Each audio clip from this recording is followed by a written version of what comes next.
ഇപ്പോൾ കേസ് നമുക്കിന്ന് ഒരാളെ പരിചയപ്പെടാം. അജ്സൽ, താങ്കളിപ്പോൾ ഏത് വീക്കിലാണ്?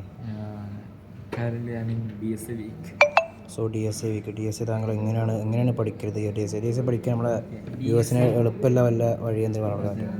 ഡി എസ് സിയിൽ നമ്മൾ വരുന്ന മെയിൻ പ്രശ്നമാണ് ഈ ലോജിക്ക് മനസ്സിലാവാതിരിക്കാൻ. അപ്പോൾ ആ ക്വസ്റ്റ്യൻ നമുക്ക് എന്താ ഇതിലിട്ട് കൊടുക്കാം. ഇതെന്താണ് ഈ സൈറ്റിൻ്റെ പേരെന്താണ്? staying.fun എന്ന് പറയുന്നത്. അതെ അതെ, അത് ഇട്ടാൽ നമുക്ക് ആനിമേറ്റ് ചെയ്ത് പറഞ്ഞുതരും. കറണ്ട് വാല്യൂ, അതായത് line by line code explanation നടത്തില്ലേ? വിഷ്വലൈസേഷൻ ചെയ്തിട്ട് code explanation line by line code explain ചെയ്യും. അപ്പോൾ എല്ലാവരും ചെക്കൗട്ട് ചെയ്യുക. staying.fun. വേറെ എന്തെങ്കിലും പറഞ്ഞു കൊടുക്കാമോ? ഇതാണ് ഇത്. നമുക്ക് ഇവിടെ വന്നിട്ട് കോഡ് നമുക്ക് ചേഞ്ച് ചെയ്യാം. എന്നിട്ട് അതോ ഓക്കെ ക്ലിക്ക് ചെയ്യാം.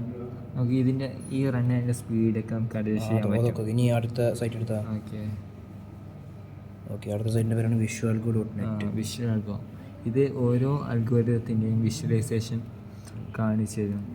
അപ്പോൾ ഇതിലിപ്പോൾ ഒരുപാട് നമ്മൾ ഡി എസ് എൽ പഠിക്കേണ്ട ഒരുപാട് കാര്യങ്ങളുണ്ട്. അറേ സോർട്ടിങ്, അതുപോലെ തന്നെ binary search, BST, hash table, ഹീപ്പുകൾ, ഇതിൻ്റെയൊക്കെ നമുക്ക് വിഷ്വലൈസേഷൻ കാണാൻ കഴിയും. നമുക്ക് കോഡ് ഇതിലിട്ട് കൊടുത്താൽ ഈ എക്സിസ്റ്റിംഗ് നമുക്ക് സോർട്ടിംഗ് ഒക്കെ എങ്ങനെ കറക്റ്റ് ഓരോ bubble sorting, session sort, selection സോർട്ടൊക്കെ ഉണ്ടല്ലോ, അപ്പോൾ കറക്റ്റ് എക്സ്പ്ലെയിൻ ചെയ്ത് തരുന്നതാണ്.